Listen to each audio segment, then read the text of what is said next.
Billionaire stood by her side after family rejected her. Hey, beautiful souls, welcome back to Alcot Stories, where every tale is stitched with emotion, romance, and the kind of love that fights through fire. Today's story will stir your heart. What happens when a powerful billionaire risks everything for the woman his own family rejected? Will love survive the weight of legacy? Or will silence and pride break what could have been forever? Trust me, you'll want to stay until the very last second of this one. But before we dive in, I just want to share something personal. I pour my heart into writing these stories. Every scene, every twist, every single moment is crafted with so much care, often in the quietest hours when the world sleeps. And when I see that many of my lovely viewers haven't subscribed, or leave before the story even ends, honestly, it hurts a little. So please, if my stories mean something to you, hit that subscribe button, leave a kind comment, and stay with me till the end. That's all I ask. Your support helps this little storytelling family grow, and it means the world to me. Now grab a warm drink, get cozy, and let's begin the unforgettable journey of Billionaire stood by her side after family rejected her. Because sometimes the love that saves you isn't just romantic, it's the one that lets you finally choose yourself. Anaya stepped into Whitestone Enterprises, each morning like a whispered breeze, elegant, composed, untouchable, yet carrying within her a storm of unspoken grief. Her almond-toned skin glowed under the corporate lights, and her long, wavy black hair swayed behind her like poetry in motion. But no one could see the weight she carried. Her heels echoed through marble floors like the rhythm of resilience, the kind born from betrayal. Her eyes, always outlined with subtle kohl, looked confident on the surface.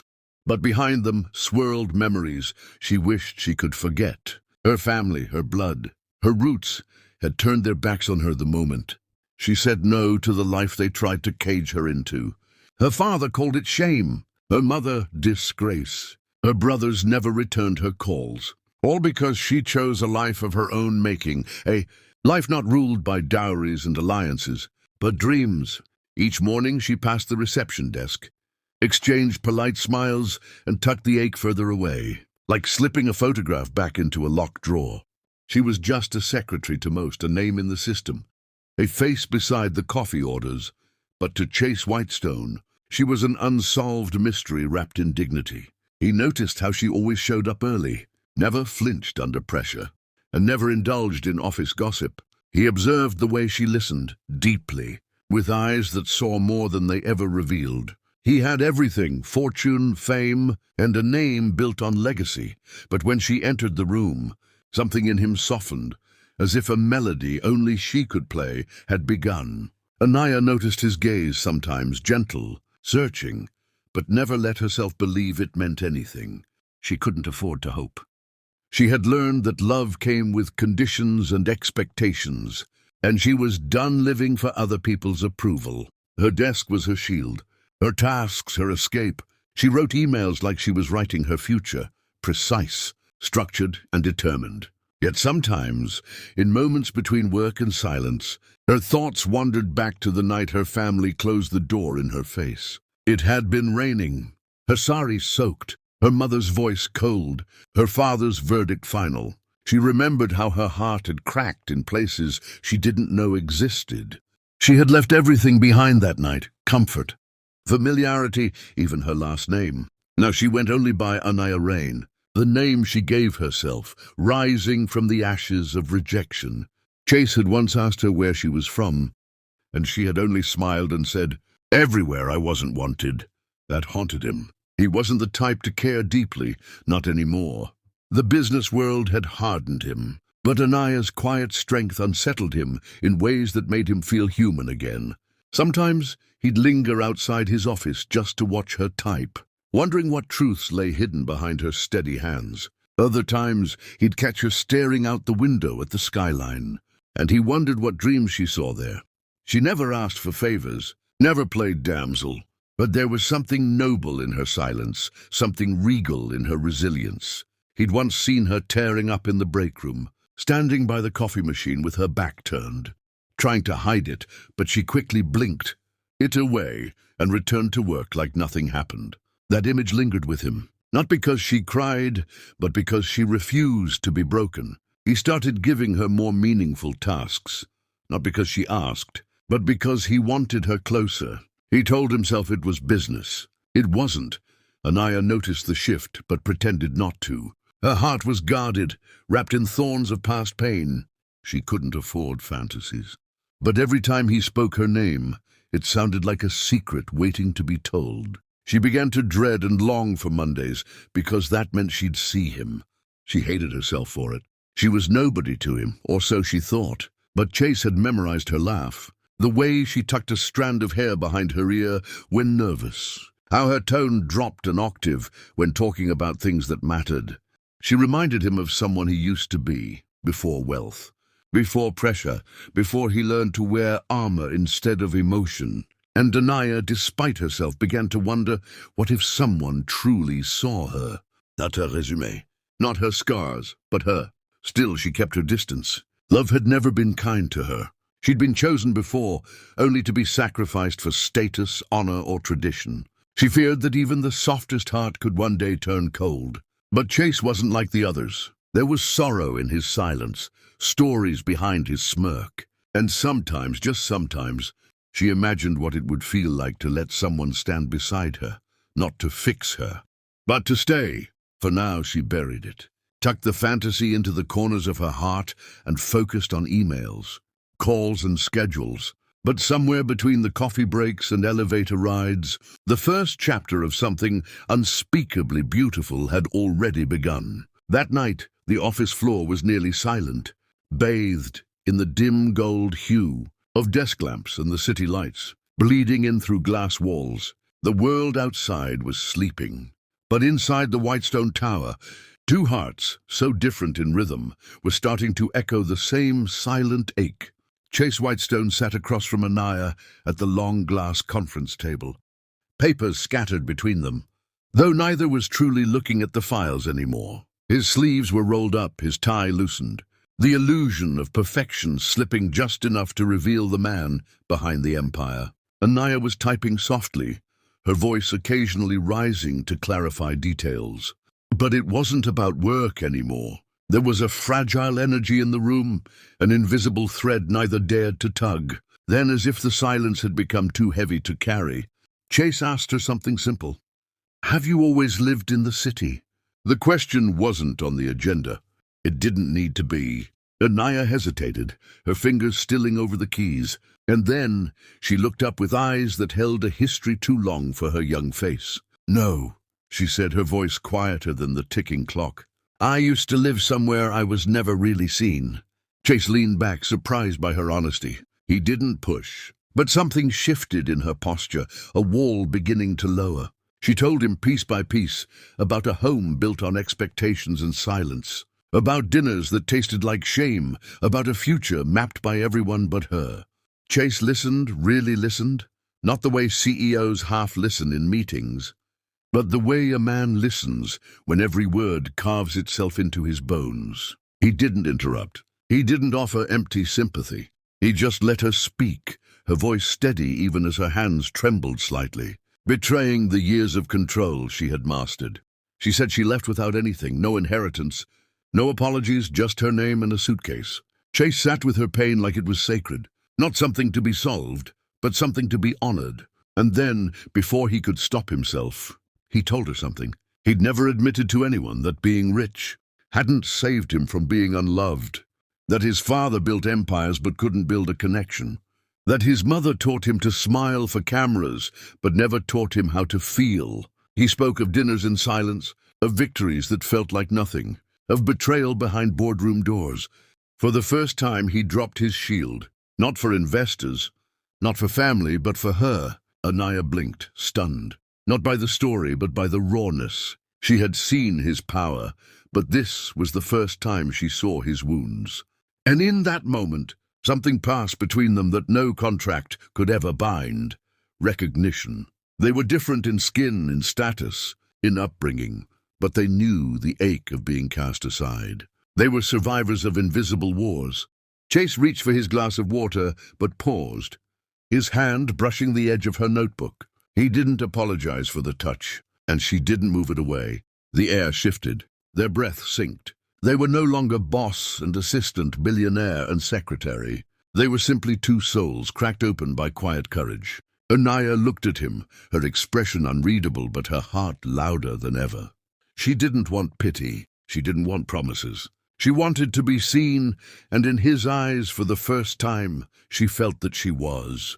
Chase, usually composed like stone, struggled to find words that didn't sound rehearsed. "You're stronger than you think," he said. But even he knew those words weren't enough to match what she had endured. She smiled sadly. "I had to be." He swallowed hard. There was something in his chest, an ache, a longing that didn't feel like lust or admiration. It felt like kinship, like the desperate desire to hold something precious and say, "You don't have to fight alone anymore." But he didn't say it, not yet. Instead, he stood, walked to the windows, and stared out into the midnight skyline. "People always want something from me," he murmured. "Even love comes with strings." Anaya joined him quietly, her arms folded, standing close enough for warmth, far enough for boundaries. "Then don't give them what they want," she said. "Give it to someone who never asked." That line hit him like a blade softened by truth. The clock struck 1. The city below kept moving, but something in that office had changed forever. Two people who had everything to lose had just found something they didn't even know. They needed each other's understanding, and behind the locked doors of power and privilege, a new kind of intimacy had been born. Not loud, not wild, but deep and quietly unshakable. Not love, not yet, but the kind of connection that can only be built when two souls whisper the same broken song and the other finally sings back. The morning after their late night, confession lingered, like a secret kiss, unspoken but deeply felt. Anaya came to work wearing her usual armor of silence and style, but something in her had shifted. She avoided Chase's gaze during the morning meeting, afraid that if she looked too long, the walls she'd carefully rebuilt overnight would crumble again. But Chase didn't push. He waited, silent but present, aware that timing was everything when dealing with a heart that had known too much rejection. 3 days later, he appeared at her desk, unusually quiet, holding an embossed envelope. "Come with me to the gala," he said simply. Anaya froze. A gala with him, in public? The same circles that scoffed at her existence, that questioned her presence in his office. Now watching her walk in as his date. The thought was terrifying. "I'm not one of them," she whispered. He leaned closer, eyes locked on hers. "Exactly. That's why I want you there. Let them watch. I want them to." His voice didn't just carry certainty, it carried defiance, and something inside her softened. That night, Anaya stood in front of her mirror longer than usual, adjusting the satin of her deep emerald gown. Her earrings sparkled like defiance. Her hands trembled, not because she doubted her worth, but because she knew the world would. Yet when Chase arrived at her door, dressed in a jet-black tux, he looked at her like she was the only light in the room. "You're breathtaking," he said, and in his tone there was no politeness, just awe. As they entered the grand ballroom, all conversation dipped, then surged again, like a wave of judgment disguised as curiosity. Crystals dangled from chandeliers, violins played soft arias, and champagne bubbled like tension. Whispers followed them like shadows. Old Money frowned. New Money whispered.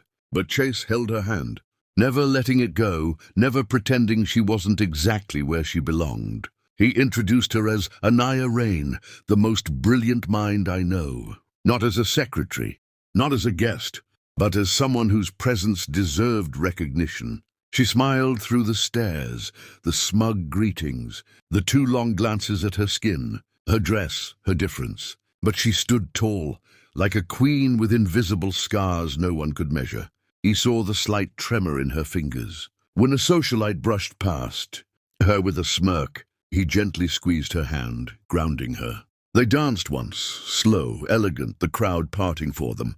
He didn't say much during that dance, but his eyes spoke volumes. She could feel it in the way his thumb circled her wrist, how his arm held her protectively, how he never once looked at anyone else. Later, on the terrace under a blanket of stars. The city lights sprawled beneath them like a kingdom neither of them had asked for.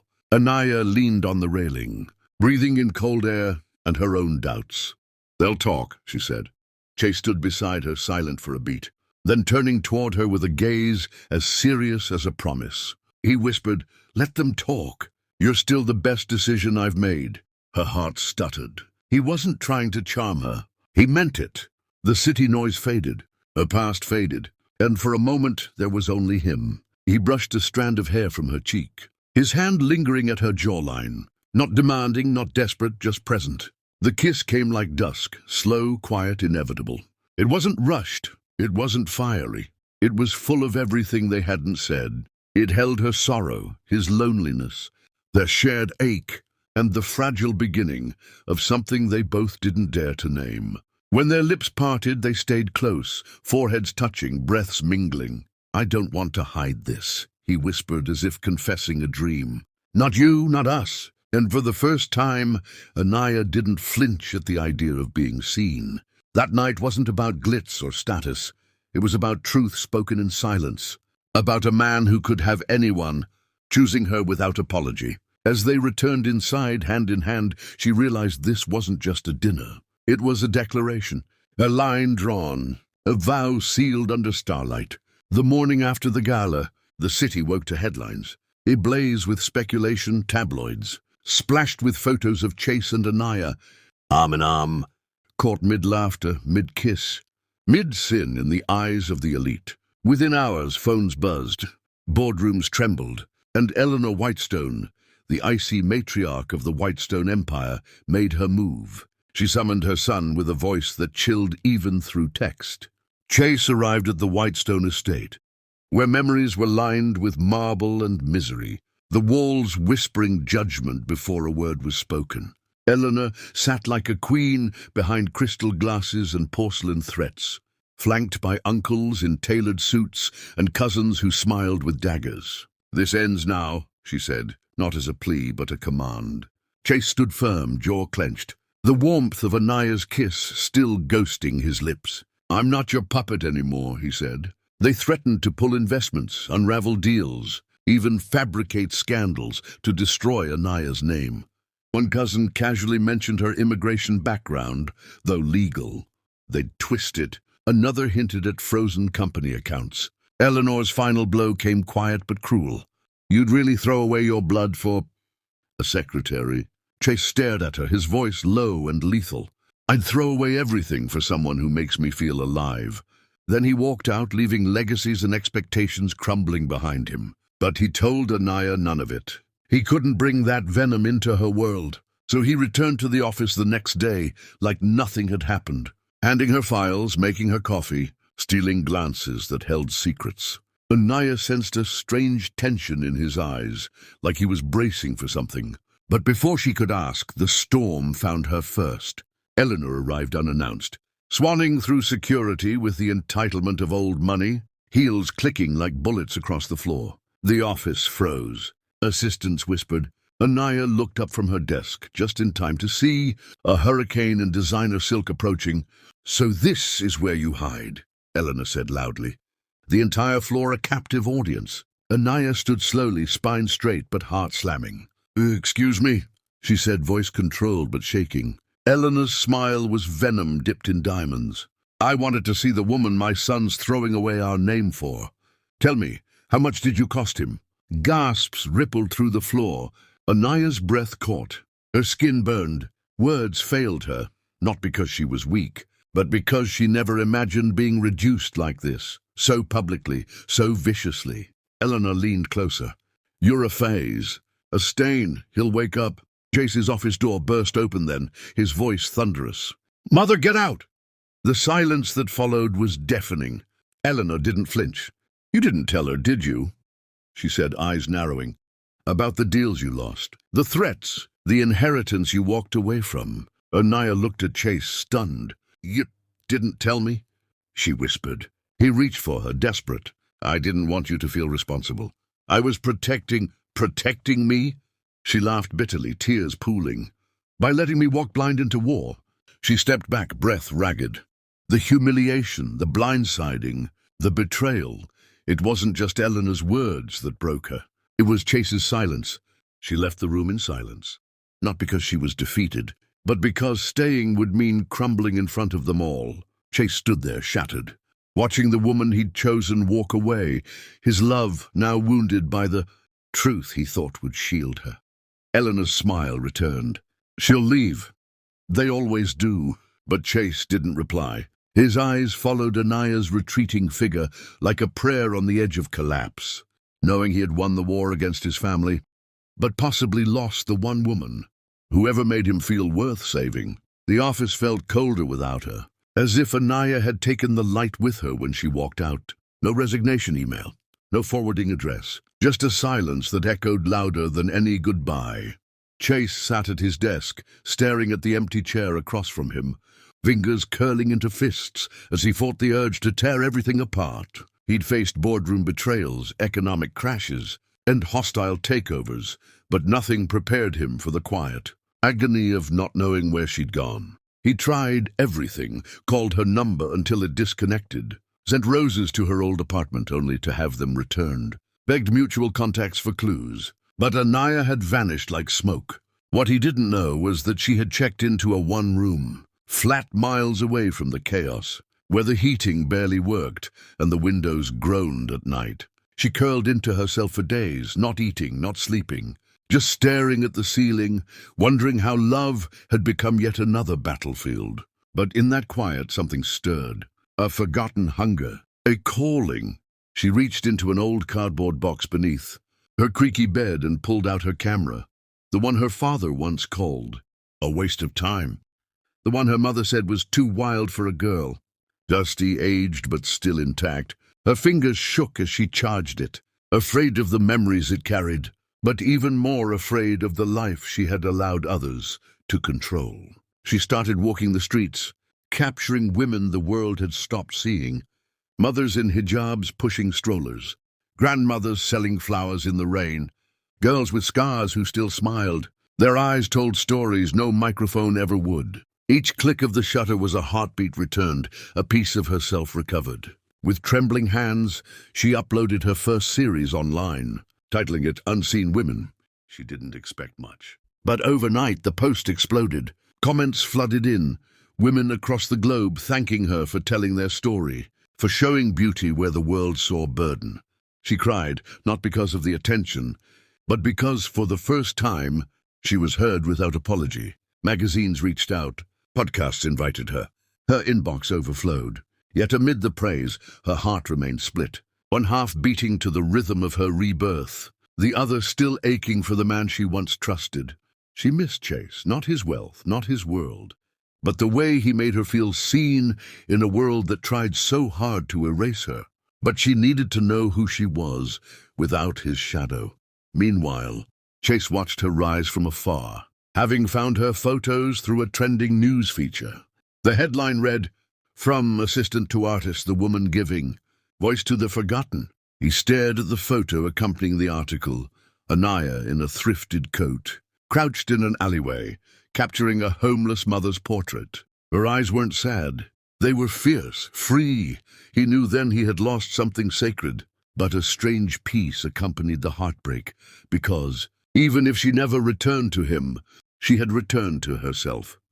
And that was worth everything. Anaya spent nights editing images on a second-hand laptop, sipping tea laced with both pain and purpose. Every face she captured added to her strength. Every shared story stitched her back together. She was no longer the woman begging for a seat at someone else's table. She was building her own, and while love had walked out bruised, identity had walked in, reborn. She still thought of Chase, at night in quiet hours, when the world slept and the ache returned. But now she didn't cry. She whispered thank you to the stars, not because he hurt her, but because his silence had forced her to finally listen to her own voice. This wasn't the ending. It was the unfolding. The girl once hidden, behind office memos and polite smiles, had become a storyteller of the silenced. And somewhere in the flicker of her camera lens, she discovered what no man, no family, no legacy had ever given her herself. The gallery was tucked between a bakery and a bookstore, unassuming quiet, just the way Anaya preferred. Inside, soft jazz floated in the air, blending with murmurs and footsteps, as people paused before frames that captured pain and beauty in equal measure. Chase hadn't planned to be there. A board member invited him last minute, saying, "You'd appreciate this one, it's real." He almost didn't go, but something pulled him in, some whisper of fate he couldn't ignore. And there it was. The moment his world stilled, on the gallery's whitewashed wall, printed in simple black letters, "Unseen Women" by Anaya Rain. His breath caught.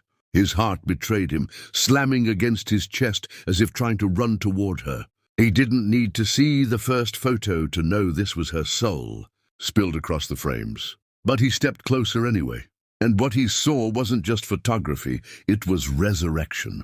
A mother holding her crying baby in the rain, eyes defiant. A scarred teenage girl gripping her journal on a subway. An elderly woman selling oranges beneath a broken neon sign. Each frame whispered stories Anaya had lived and survived. He recognized her reflection in every subject, in the rawness, the resilience, the silent rebellion. His fingers hovered near the glass, aching to touch what he'd lost. Guilt bloomed in his chest like wildfire. He'd let her walk into a storm alone, and she'd returned with lightning in her hands. A crowd surrounded her exhibit, murmuring praise, but he could only hear the silence that stretched between them. Since the day she disappeared, then a soft glow caught his eye.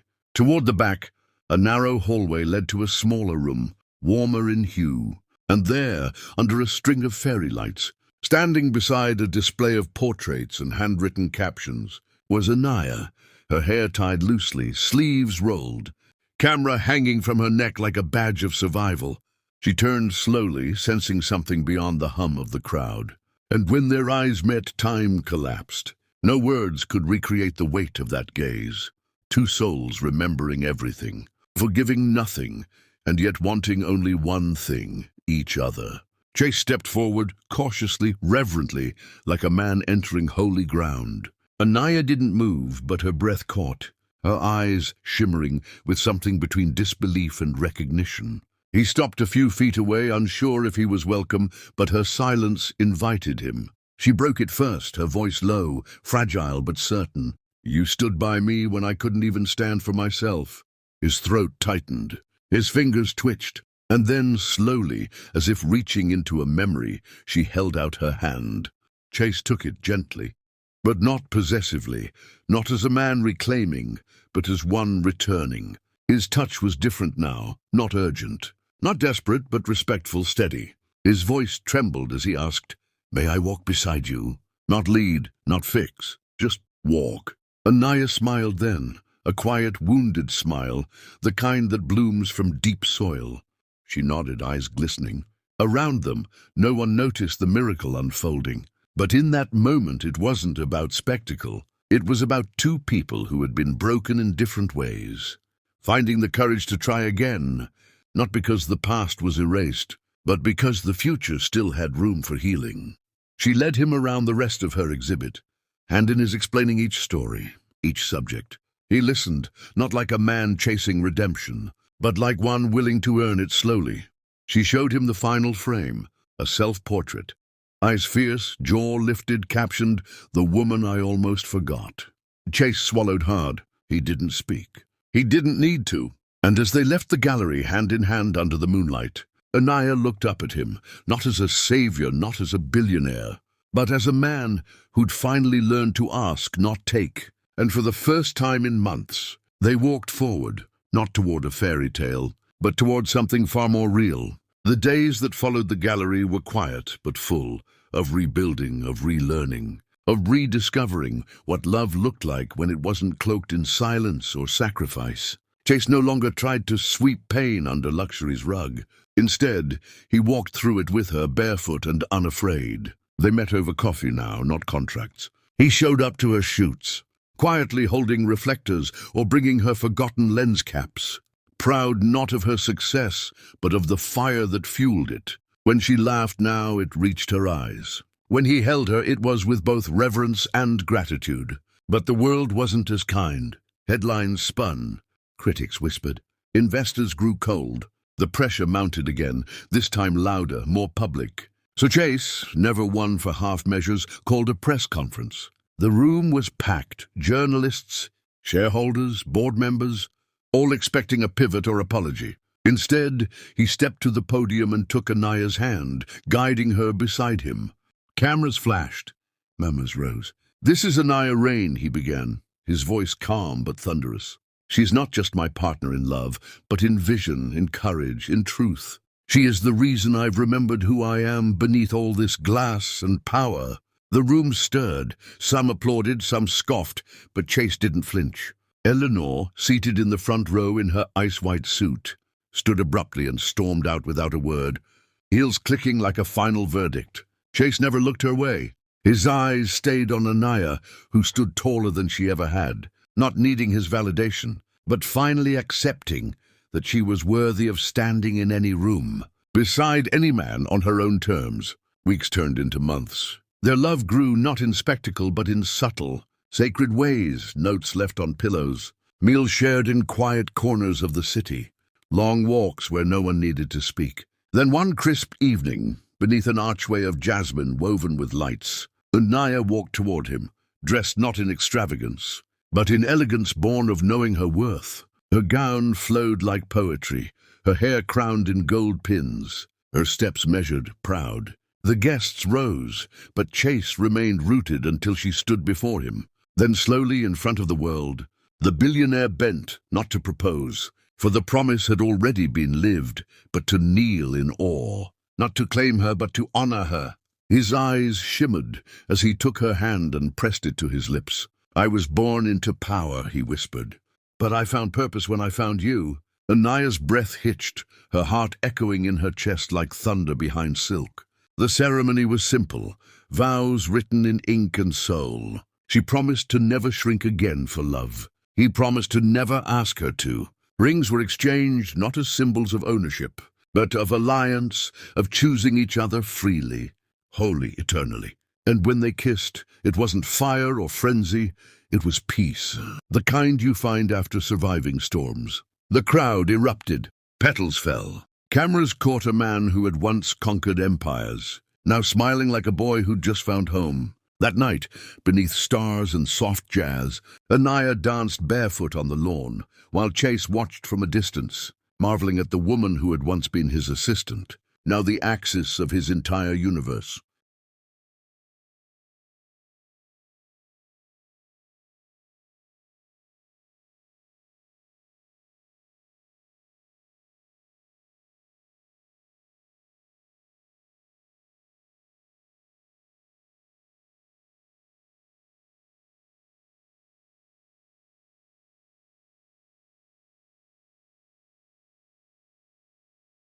He joined her, lifting her gently into his arms, spinning her beneath strings of fairy lights and moonlit blessings. The journey had not been easy, marked by rejection, silent separation.